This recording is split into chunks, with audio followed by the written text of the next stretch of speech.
감사해야 합니다. 우리 옆 사람과 인사하겠습니다. 잘 오셨습니다. 잘 오셨습니다.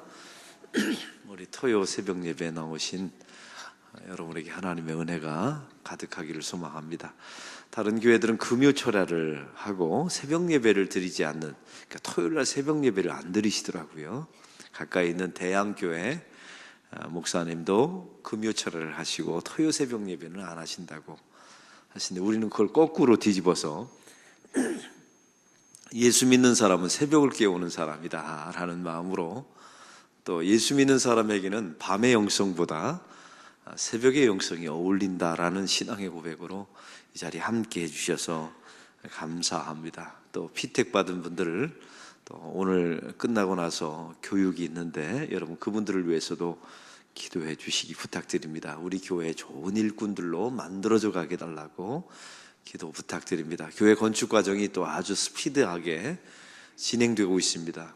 가끔 교회 오시면 올라가 보셔도 됩니다. 이제 인테리어 공사를 하기 때문에 모양이 아름답게 바뀌어 가고 있고, 또 건설사가 신경 써서 잘하고 있습니다. 잘하고 있다고 힘내시라고 이렇게 격려해 주시고 인부들하고도 인사하시고 하면 하나님의 교회가 잘 지어지게 될 줄로 믿습니다. 이게 건축 과정 속에서 이렇게 지나가다 보면 인사를 인부들이 가끔 하는 경우가 있어요. 그러니까 요즘 평균 60여 명에서 50여 명 가량이 와서 공사를 하시거든요. 근데 저한테 먼저 알아보고 인사를 하는 분들이 있는데 대부분이 누구냐면 예수 믿는 사람이에요. 50명 중에 당연히 퍼센트로 따지면 5명 이상은 예수 믿겠죠. 그분들이 인사를 하시더라고요. 또 한 분은 제가 듣기로는 부산 장신대 다니다가 학비를 벌려고 휴학하고서 여기서 노가다를 뛰는 신대원생이 있다는 얘기도 들었습니다. 학생이 저한테 인사를 잘하더라고요. 그래서 눈여겨봤어요. 저렇게 힘들게 일하면서 노동하면서 신학 공부한다면 나중에 우리 교회 교육자로 써도 되겠다. 의미가 있지 않습니까? 안락교회를 자기가 벽돌 지고 지었는데 언젠가 우리 교회 교육자로 오게 된다면 또 이것도 의미 있겠다 싶습니다. 그런 마음으로 감사한 마음들이 공사 현장에서 항상 있었습니다. 오늘 말씀에 보면 감사에 대한 내용입니다. 감사는 성도의 어떤 인격이나 도덕적인 수준을 말하는 게 아닙니다. 성경이 말하는 감사는 신앙의 지표입니다. 한번 따라해 봅시다. 감사는 신앙인의 지표입니다. 이것은 이런 의미입니다. 어디까지 감사할 수 있느냐가 그 사람의 신앙이에요. 무엇에 감사할 수 있느냐, 무엇까지도 감사할 수 있느냐, 이게 그 사람의 신앙입니다. 그래서 데살로니가 전서는 항상 이게 감옥에서 쓴 서신인데, 감옥에서 이 데살로니가 교인들에게 보내신 사도 바울의 서신인데 감사의 내용이 참 많이 나와 있습니다. 이게 거꾸로 되어 있죠. 감옥 안에 있는 사람이 감옥 밖에 있는 사람에게 감사하라. 그러니까 더군다나 데살로니가 5장 16절, 오늘 그 다음 장에 보면 항상 기뻐하라, 쉬지 말고 기도하라, 범사에 감사하라가 바로 이 말씀에 나와 있단 말이죠. 그래서 감사가 우리 교회의 수준이며 성도의 수준, 기초임을 잊지 마셔야 합니다. 근데 놀라운 사실은 세상도 이 영적인 비밀을 찾아냈어요. 얼마 전에 제 둘째 아이가 군대를 갔습니다. 지금 양평에서 훈련을 받고 이제 11사단 화랑부대에 배치를 받는다고 통보를 왔습니다. 근데 통보와 더불어 편지 하나가 왔어요. 제 아이가 내무반에서 쓴 100가지 감사가 왔더라고요. 제가 군대 생활할 때는 우리 그런 거 쓴 기억이 없잖아요. 근데 요즘 군대 좋아졌어요. 군대에서 아이가 손필로, 자기 손필로 100가지 감사를 쑥 쓴 거예요. 근데 이게 고민한 흔적이 있는 겁니다. 100가지를 쓰려고 하니 1시간에. 근데 그 100가지를 제가 아비로서 다 읽어봤어요. 근데 2가지가 참 감사한 마음이 있더라고요. 그걸 읽으면서 제 마음속에 감사한 것이, 첫 번째는 예수 믿는 집안에 태어나게 하신 것 감사합니다. 이게 들어있더라고요. 저는 둘째 놈이 신앙이 진짜 없는 놈인 줄 알았거든요. 근데 예수 믿는 집안에 태어나게 하신 것 감사. 그 다음에 제 아비의 마음을 뭉클하게 했던 게 있어요. 나에게 형이 있는 게 너무 감사. 저는 둘 사이가 안 좋은 줄 알았거든요. 근데 군대 가니까 나에게 형이 있다는 게 감사하다. 이거 제가 감동을 받았어요. 여러분, 아비로서도 자식의 그 100가지 감사, 저하고 관련된 것은 하나도 안 썼더라 이놈이. 그건 약간 삐쳤어요. 우리 아버지가 목사여서 감사, 자기가 어려울 때 안아줘서 감사. 제가 많이 안아줬거든요. 그런 건 하나도 없어요. 아마 제가 볼 걸 알았나 봐요. 그런데 제 마음속에 그 편지를 보면서 마음이 뭉클하고 좋았거든요. 우리도 마찬가지 아닙니까? 하나님께 이거 감사합니다. 이거 감사합니다. 그래서 오늘 항존직 오늘 피택자들 훈련 받는데 아침에 제가 갑자기 떠오르는 생각, 100가지 감사를 써보라고 할까? 우리가 하나님께 이렇게 감사하다라고 말하면 우리 하나님도 마음이 얼마나 뭉클하실까? 왜냐하면 우리 아비시잖아요. 이런 마음으로 오늘 말씀을 여러분과 나누기를 원합니다. 오늘 말씀에 보면 사도 바울은 끊임없는 감사를 반복해서 말씀하고 있습니다. 그런데 오늘 성경에 이 사도 바울이 말하는 감사의 내용 2가지를 소개하는데 그 2가지가 좀 남다릅니다. 오늘 첫 번째 감사 내용을 13절을 다 같이 읽겠습니다. 이러므로 우리가 하나님께 끊임없이 감사함은 너희가 우리에게 들은 바 하나님의 말씀을 받을 때 사람의 말로 받지 아니하고 하나님의 말씀으로 받음이니 진실로 그러하도다. 이 말씀이 또한 너희 믿는 자 가운데서 역사하시느니라. 아멘. 사도 바울의 감사는 이런 겁니다. 사도 바울은 사실은 자기의 철학과 자기의 신학과 자기의 모든 체험과 이 모든 것을 담아서 데살로니가 교인들에게 4주 동안 그들에게 말씀을 전했어요. 그런데 이 데살로니가 교인들에게 독특한 특징이 하나 있어요. 다른 교회들과 다른 점. 이것을 사람의 말로 받아들이지 않고 하나님의 말씀으로 받아들였다는 사실입니다. 이것에 대해서 사도 바울은 감사하고 감격하고 있어요. 왜냐하면 사실은 사도 바울의 마음속에 데살로니가 교인들에게 설교하고 복음을 전할 때 이런 마음이 있었어요. 내가 전한 이 복음이 저들을 구원했으면 좋겠다. 이런 진실함이 있었거든요. 사도 바울이 데살로니가 교인들에게 복음을 전할 때마다 나의 이 말씀이 저들의 삶 속에 도움이 되었으면 좋겠다. 그리고 저들의 삶 속에 여러 가지 문제들을 해결하고 치유했으면 좋겠다라는 간절함과 진실성이 있었어요. 근데 놀라운 것은 그것을 데살로니가 교인들이 알아봤다는 사실입니다. 사랑하는 성도 여러분, 교회 안에서 사역은 이렇습니다. 여러분이 수많은 사역을 하고 수많은 일을 하지만 가장 중요한 것은 예배자로서야 돼요.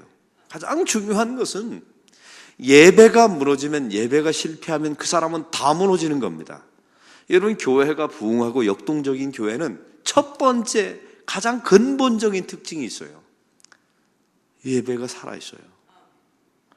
어제 우리 교회에 한 새신자가 다른 교회를 다니면서 우리 교회를 나오게 된 새신자가 있어요. 다른 교회에서 소년부를 담당하는데 자기 교회에서 말씀이 채워지지 않고 이렇게 충족 예배가 채워지지 않으니까 목마름 때문에, 갈급함 때문에 소년부 교사를 하고 우리 교회로 옵니다. 그런데 이제는 그 교회가 시간대가 맞지 않아서 이제 올 수 없게 됐다는 거예요. 그리고 소년부 교사 회의를 끝까지 해야 되기 때문에 빠져나오지 못한다. 근데 그 다음이 저에게 이런 질문을 해요. 목사님, 안락교회하고는 이제 예배 시간이 못 맞아서 올 수 없게 되었습니다. 그 다음 말이 중요합니다. 목사님은 부산의 1800개 교회 중에서 가장 좋은 교회들의 헌신 예배를 300개 이상 다녔다고 들었습니다. 살아있는 예배가 있는 교회는 어디입니까? 이걸 묻더라고요. 여러분, 제가 가슴이 뭉클하면서도 엄청난 압박감이 있었어요. 왜냐하면 성도들이 이런 교회를 찾는구나. 예배가 살아있는 교회. 여러분, 그 예배가 살아있다는 의미는 내가 먼저 사역자이기 전에 예배자로 선다는 의미고요. 또 한 가지 의미가 있어요.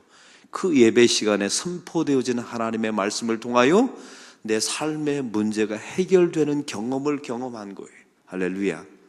제가 말씀드렸죠. 성도란 누구입니까? 와서 습관적으로 예배드리고 시간 채우는 존재가 아니에요.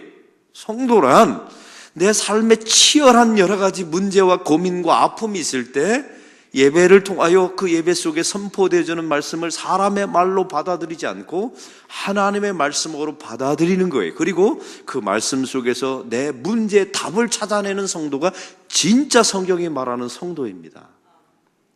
이런 성도들이 데살로니가 교인이었다는 거예요. 그러니까 얼마나 이쁩니까?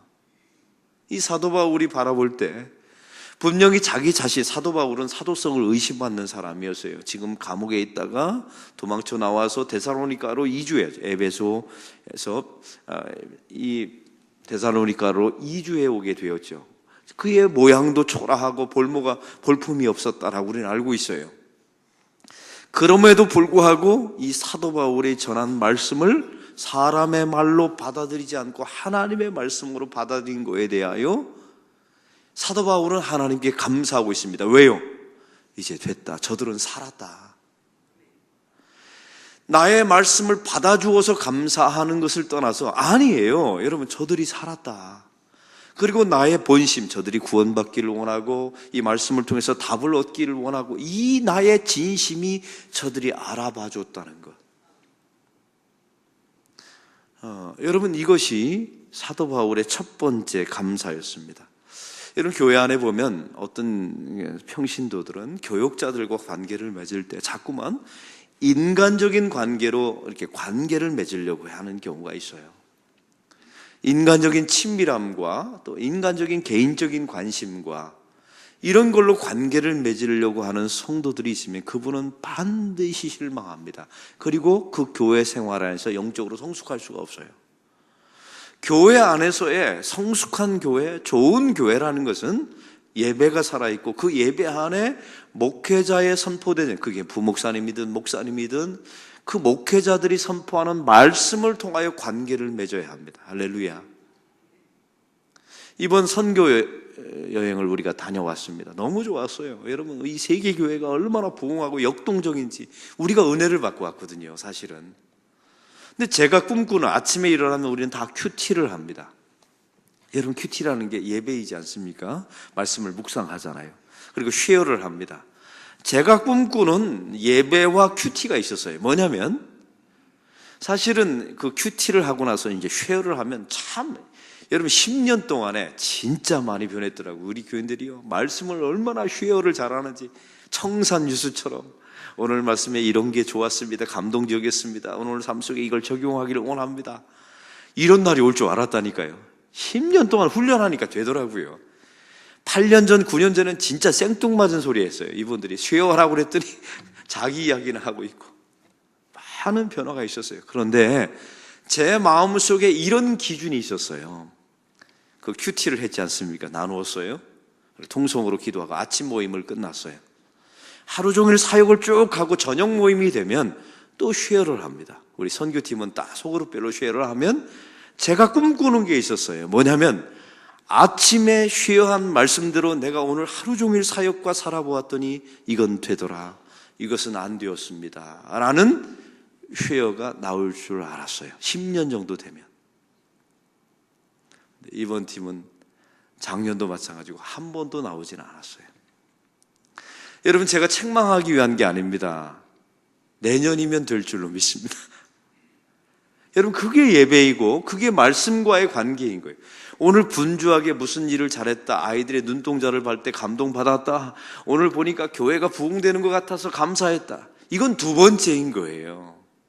내가 아침에 묵상한 말씀이 오늘 내 삶 속에서 어떻게 파노라마처럼 펼쳐지고 그 말씀이 나에게 다가오는 수많은 문제를 어떻게 해결해 주었으며 그 말씀대로 적용할 때 나는 이런 해결점을 보았다라고 하는 쉐어를 듣는 것이 큐티입니다. 예배입니다. 그게 성도와 목사와의 관계예요. 할렐루야. 우리 알라교회가 그런 관계가 되기를 소망합니다. 곽선희 목사님이 이런 말씀을 하셨어요. 제가 1년 동안에 이렇게 4년 동안 함께 사역을 하는데 한 해 동안에 같은 예화를 5번 반복하시더라고요. 그래서 제가 농담으로 목사님, 그 예화는 5번째입니다. 올해만 5번째입니다 했더니 목사님이 이런 말씀 하시더라고요. 그러냐? 목사는 이런 배포가 있어야 된다. 같은 예화를 처음 하는 것처럼 5번 반복, 눈 꿈쩍하지 않고 말해야 된다. 그러니까 예를 들면 이것은 지난번에 했던 예화인데 이런 거 말하는 목사는 초짜이다. 처음 하는 것처럼. 그런데 놀라운 일이 있어요. 그 유머를 말씀하시는데 똑같은 예화를 한 해에 5번 했는데 모든 교인들이 똑같은 강도로 웃어줘요. 이거 웃는 게 아니라 웃어주는 겁니다. 그 교회가 대단한 교회인 거죠. 교인들이 그 지난번에 했던 예화인데 이렇게 말하지 않고요. 똑같은 강도로 웃어줘요. 더 놀라운 사실은 김동호 목사님이라고 하는 분이 계십니다. 이분이 같은 교회에서 한 예화를 500번 썼답니다. 놀라지도 않아요. 여러분 아마 제가 같은 예화를 우리 교회에서 23년 목회하면서 500번 쓴다면 기절하실 거예요. 저 목사가 치매에 걸렸나 보다. 물어봤어요. 김동호 목사님한테 왜 같은 예화를 500번 하십니까? 했더니 기가 막힌 대답을 했어요. 우리 교인들이 그 예화대로 안 살아내니까 지킬 때까지 해야 되는 거 아니냐고.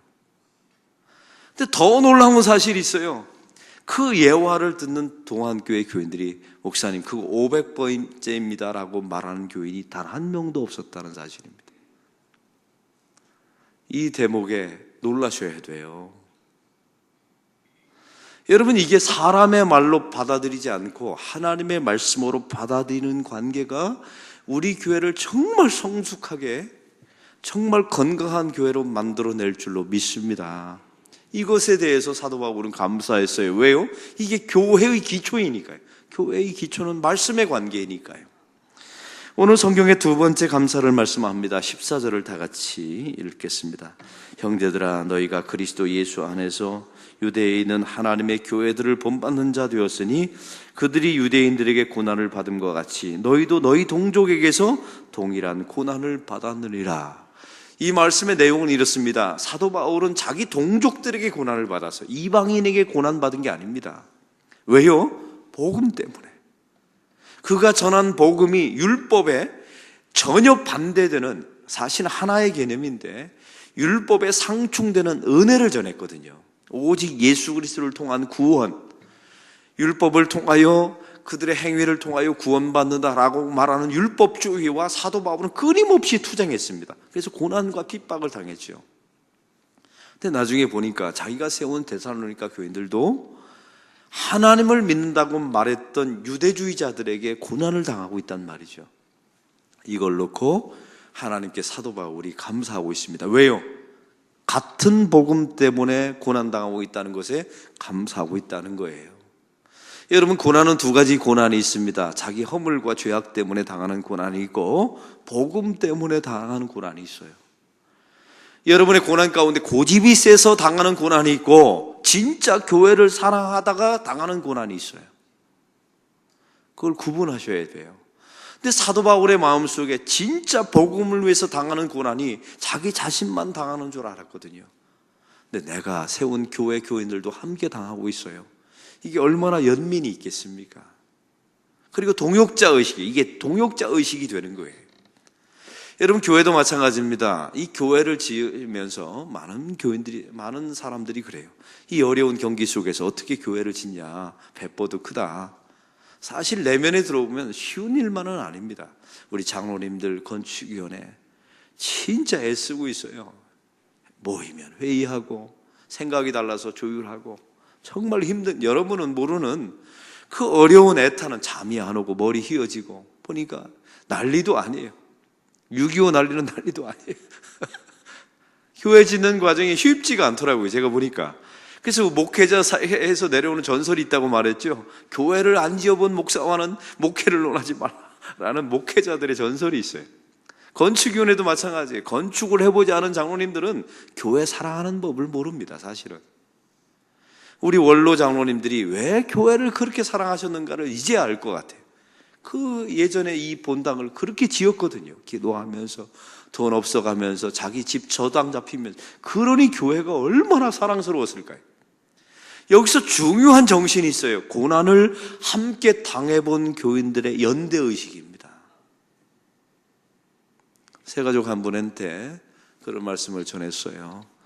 이렇게 교회 짓는데 어떻게 무슨 마음으로 등록을 하셨습니까? 했더니 그분이 이런 대답을 하시더라고요. 목사님, 교회를 다 짓고 오면 다 지은 곳에 숟가락 하나 얹어 놓는 것 아닙니까? 그럼 미안하고 교회 사랑하는 마음이 없을 것 같아서 교회 지을 때 저도 벽돌 하나 얹으면 교회를 사랑할 수 있을 것 같아서 왔다 합니다. 기가 막히죠. 여러분, 어떻게 하나님이 이런 교인들을 보내주세요? 다 짓고 나서 숟가락 하나 얹으면 미안해서 염치가 없어서 그때는 나중에 오지 않고 벽돌 하나 얹어서 교회를 사랑하는 마음을 갖기를 위해서 왔다 합니다. 이게 연대의식이에요.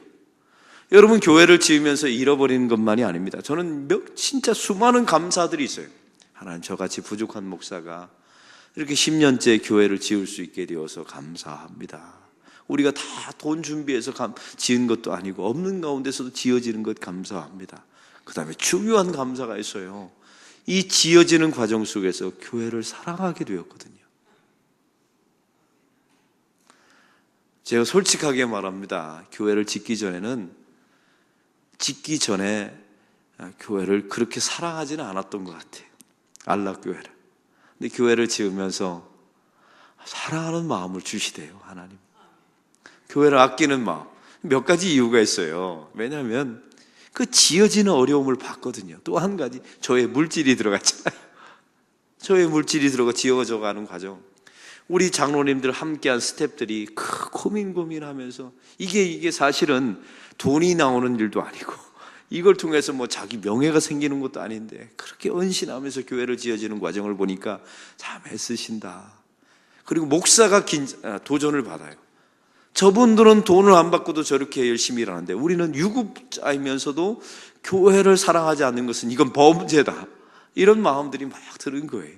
그래서 교회를 더 사랑하고 위하고 아껴야지.